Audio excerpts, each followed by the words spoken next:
So good morning. Welcome to our Breakfast with Mike session. And no, I don't buy breakfast. That's on you. I can't have it delivered quickly enough or on time. Today, we're going to attack a myth that's out there in real estate. And the myth that's out there, you've all heard it at one point or another, buyers are liars. We've all heard that. The truth is, they're not liars. The truth is, it's on us. We're the ones that are messing this up. And I'm going to show you how and show you how you can fix it. Everybody goes, yeah, but I remember this one person and, they turned around and they told me they were going to buy a 4-bedroom colonial and they ended up buying a condo or they ended up buying a piece of land I get that. I understand that. Okay. Yes, people will do some silly stuff while they're out there. But have you ever thought some of these people you've been working with 5, 6, 7, 8 months, maybe something changed? Okay. I know some students I've asked, how long have you been working with so-and-so? Well, we've been working now for 8, 9 months. Are you kidding me? Anybody you're working with right now over 3 months is not serious about buying a home. They're just not. Well, yeah, but they're looking for, I know what you're thinking. You're looking for the perfect home for them. It does not exist. Stop it. Okay. Well, yeah, but that's what they told me, Mike. I'm just doing what they told me. I know. So I want you to look at your real estate license. And I want you to look at what it says on the license. It says real estate salesperson. We're in sales. Our job is not to sell them what they want. It's to help get them into what they need. If you've been in this business long enough, you'll know what I'm about to say. You take somebody into a house. In the first room, you can see their face light up. Okay, it don't take a brain surgeon to figure out this is the house for them. They light up.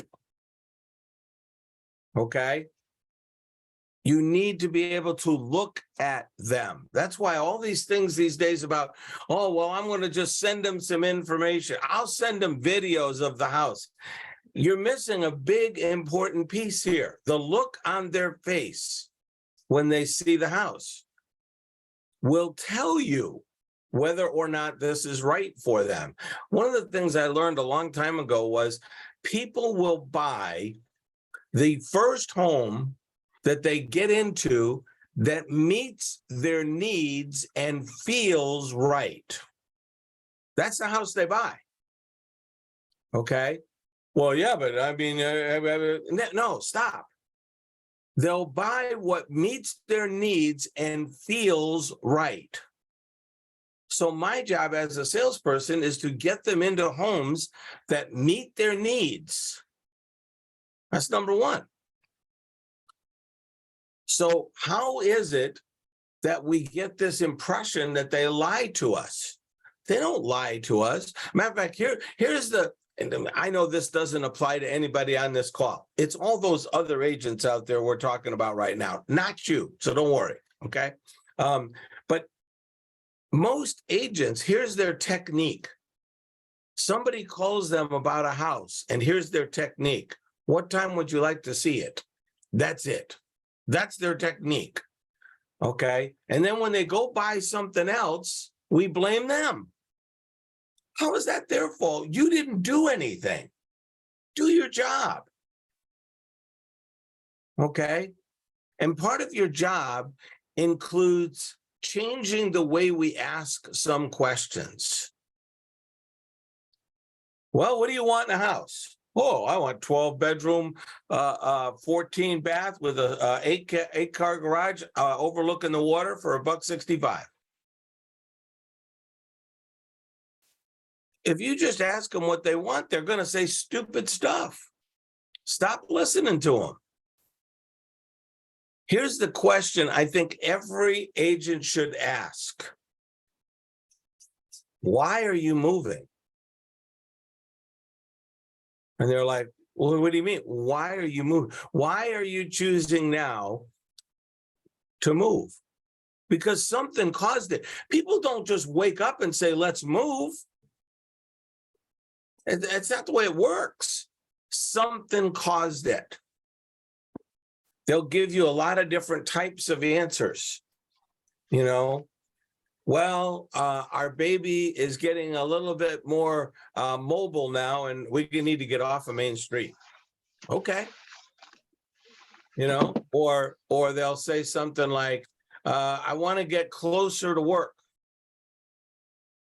Okay, why is that important to you? Well, blah, blah, blah. Whatever it is, doesn't matter what the, find out why they're deciding now is the time to move. Okay.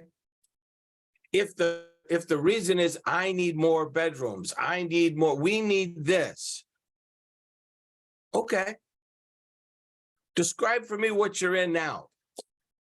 Because remember, now this is my first phone call. I'm not with them yet. What kind of a property are you in right now? I had a habit of a lot of times my first meeting, I know everybody says have them come into the office. A lot of times my first meeting would be at their place because I wanted to see how they lived. A lot of times people don't change a lot in the way that they live. So I'd meet them there, give me a feeling for what their current situation was. And then if the answers to the question don't match up with what they're already in, we got a problem. Why are you moving? Well, it's time for a bigger house. Okay. Well, since I haven't seen yours, tell me about the house you're in. You know, let them talk to you more. The more you learn, the more you can help them find the right property. The book was the power years ago. When we had the book, we had all the information of all the listings. We no longer have that. They can go online and they can click a couple of buttons and they can see everything that's on the market, or at least they think they can. I'm going to show you something that you need to start using that'll help on that. But they think that they can see everything. So when you say to them, I'll send you information, you're sending them what they've already got. It's like going to Florida and they're going to give you OJ. You know, they've got plenty. It's cheap. They've already got all the information. The book is no longer our power. These days, power is information. That's how you get, and when I say power, I'm not talking about being overly aggressive here. I'm just talking about control. Every good salesperson has control of the situation. Well, wait a minute, Mike. You know, you're saying that we should decide what they buy? No. But we should be able to ask questions that will determine what it is they're really looking for and show them that. How many of you have ever worked a buyer who found a house that they liked, but because you had other showings set up, you showed them those other homes? How many times have you ever done that? By the way, my hand's up, because I did it too, till I learned that was dumb. Because all I was doing now was confusing them. If they found the house that they liked, why didn't you ask them to buy it? Well, because I had 3 other showings set up. Next time, call me. I'll call the agent and cancel for you if you're afraid to do it. Don't worry. If they find something they like, ask them to buy it. I wrote plenty of offers on the hood of the car. You know, what do you think of this one? By the way, that's changed too, dramatically.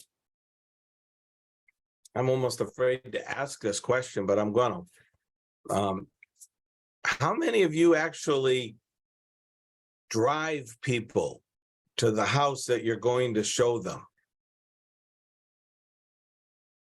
I know that's a change. Okay. Here, maybe I'll ask it this way. How many of you used to drive people? Okay. I only got a couple of hands on that. I always did. You know why? I want to know what they're thinking. And I'm not going to know what they're thinking if they're driving behind me. Well, Mike, these days we just meet them at the house. Really? Why would you do that? Have you ever read a newspaper? Well, here, go on MSNBC.com or any of the other websites. There's like, it almost seems like on a monthly basis, there's a realtor being attacked at a house. I know that wasn't part of the agenda today, but there's some crazy people out there. What are you doing meeting them at the house? Now, if you've shown them 4 or 5 homes you want to do that, that's up to you. But geez, I wanted them in my car. I know that's changed a little bit, but that's where I wanted them. I wanted them in my car so I could talk to them. What'd you think of that last house? What'd you like? What didn't you like? The more information I can get, the more I can help them to find what they're really looking for. Is this making any sense? You can just kind of nod if you think it makes a little bit of sense. Okay, that's good. So I'm asking them, why are you moving? I'm getting information. Okay. I know that, and I'm going to get in trouble for this, but that's okay. What's the worst that can happen? They fire me. Oh, wait, I don't work for them. I guess I don't have to worry. NAR won't be happy when I say this. But all of these programs that are out there that you just click a couple of buttons, you put them on a mailing list, and you send them stuff.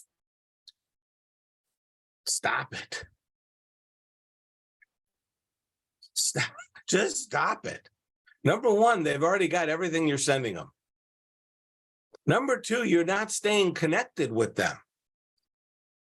Worst thing you can do is turn around and let's just leave somebody hanging out there. You need to, if they're serious about buying, you need to be talking to them on a regular basis, which brings me to my second point of today. The first one was what? Ask the question, why are you moving? Just in case you missed that. The second question is, we need to grade them. And when I say grade them, I do a thing with my students called read the sign. And read the sign goes like this. If every buyer you worked with walked into your office and they had a sign hanging around their neck, and the sign said, I'm going to work with somebody for the next 6 months. I'll look at every house you want me to look at, but I will never, ever, ever buy a house. If you knew they would never, ever, ever buy a house, would you work with them? Oh, good. I got one person that said no. I'm not sure what the others are doing. Would you work with them? Shake your head. No, I want to know you're awake. Good. So why do we work with them? Because you do. Why? People don't come with a sign. If they did, it would make life a lot easier. So I developed some questions we can ask them that will determine what the sign would say if they had one. Would you like to hear some of the questions? I can give you a couple if you want. Oh, okay. You don't need that? All right, I'll move on. That's okay. Oh, wait a minute. Now I've got a couple people that are saying yes. All right. It's tougher when you're on mute. You know, it's hard. You have to kind of nod. It's like a interaction thing. Obviously, we know the simple questions, you know. So I know why they're moving. Have you talked to anybody financially? I mean, do you know where you're at? Most of the time, what are they going to say to that? Oh, yeah, we know. Okay, well, we'll get back to that one. So tell me a little bit more about the house you're looking for. Ask them. And by the way, I don't really even care what the answer is. I'm only going to be looking for the answer to one question. This is a question most agents are afraid to ask, and it's really the only question you need an answer to. What happens if we don't find that house? In other words, what's your backup plan? You see, my feeling is if they don't have a backup plan, then they're not really serious about moving. So I teach students to grade the buyers on a scale of 1 to 5. 1 being they don't really need to move, 5 being they need to find something in the next week or two, because they need to close in a matter of 4 weeks, 6 weeks, whatever. You determine what your standard is. But that's what I want to find out. What's your backup plan? I'm looking for one specific answer. And that answer is, it don't matter what's going on, I'm moving. We got to get out of here. That's what I'm looking for. Now, those don't come along all the time, but if I'm going to read the sign, that's what I'm looking for. To me, that's a 5. They'll do anything I ask because their backup plan is, no, I'm moving. This is hugely important because most agents don't know where the buyer is. You'd laugh if I told. I have my students grade the buyers they're working with all the time, and it's almost comical because we'll go through the list that they have, and the comment I usually hear most often is, "Holy crap, I'm working with people I shouldn't be working with," and I'm thinking to myself, "How are you just figuring this out now? It's not the first time I've asked you to grade the people you're working with. I tend to do it quite a bit so that you know the quality of people you're working with." There are all kinds of companies out there now trying to sell you leads. Now, I know this is a big change from years ago, but here's the thing. The conversion rate on the leads that they're selling is still 1 to 3%. I have students that spend a lot of money buying leads, and we've tracked what their conversion rate is, and the conversion rate is still 1 to 3%. Now, years ago, when brokers used to advertise, they would run an ad in the paper. You know what the conversion rate was? Take a guess. Yep, 1 to 3%. Okay, it hasn't changed. Here's what's changed. Brokers aren't paying for the ads now. You are. That's what's changed. You're buying the leads, and the conversion rate is still 1 to 3%. Brokers used to advertise for leads. Conversion rate 1 to 3%. The only thing that's changed is the broker's not buying the leads anymore. You are. And the mistake that most agents make is they try to work everybody. If the conversion rate is 1 to 3% out of every, just so you get the magnitude of this, out of every 100 leads you think you have, 97 of them are not. So think about all the leads you're getting coming in. This is a mistake I hear agents make all the time. Well, my buyer this and my buyer that. So I usually ask them, when they say my buyer, I will say, do you have a contract with them? What? A buyer-broker contract. Oh, we haven't got that far yet. Then they're not a buyer. They're a lead. Stop calling them a buyer. They're not a buyer till they're under agreement with you. It's a questionnaire that I do with students now. I ask them, and all of a sudden they're like, oh, I guess I don't have as many buyers as I thought I did. No, you've got a lot of leads. So when we say buyers are liars, they're not, because most of the time they weren't buyers to begin with. Buyers don't lie. Somebody who needs to buy a house doesn't lie. They'll answer the questions. Leads lie all the time. You just heard a situation where somebody who Larry talked to about listing some land, turns out that same person had called Chris. Some people would say, well, that seller, my seller. No, they weren't even, they're not a seller. They were a lead. And we need to treat them like leads until we know what they really need to buy and when. So when I say to people, what's your backup plan? If they've got a backup plan, I'm taking it one step further. How soon do we need this to happen? Need, not want. Need. How soon do we need this to happen? That's going to tell me whether or not I've got a 1, 2, 3, 4, or 5. The problem is so many agents are out there working the 1s and the 2s.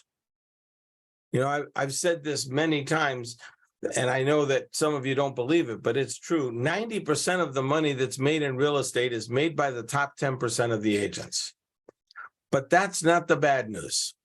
That means 90% of the agents are fighting over the 10% scraps that the top producers don't want. See, when you tell me you're working with all these leads, that's the 10% the top producers don't want. Every top producer I know, when they talk to somebody, they start asking questions. They're looking to determine, is this somebody I want to invest my time in? Because that's what you have. Well, no, I'm a professional. Yeah, tell me some realtor that says that they're not. Here, show me the ad for the agent who says, I'm a moron. I've never seen that ad, not once. I have no idea what I'm doing, but call me. That's not what they say, is it? They say how professional they are. Everybody says that. Everybody says that. What'll set you apart is your ability to ask questions so that you gather information. Buyers are not liars. Leads will lie, but buyers won't. You ask enough questions, all of a sudden you realize you got a 3 or 4 on your hand. That's where I'm going to invest my time. And that's the person I want to put in my car and drive them wherever I got to drive them because they need to buy. But we don't do that. I'll meet you there. And the next time I'm on a call with a student, I can't believe they didn't show up. Oh my God, are you kidding me? You have one thing to give these people, besides your ability to negotiate, which is a whole nother subject. But even if you're a really good negotiator, what you're giving them is your time. That's what you're giving them. When you go show them homes, you're giving them your time. Well, when you give something, is it normal to expect a return on that investment? Okay, so how do I get a return? Figure out what the sign says and work the people who actually need you. Because if you work the people who need you, you will never say buyers are liars again. You just won't, because it's just not a true statement. So I'm hoping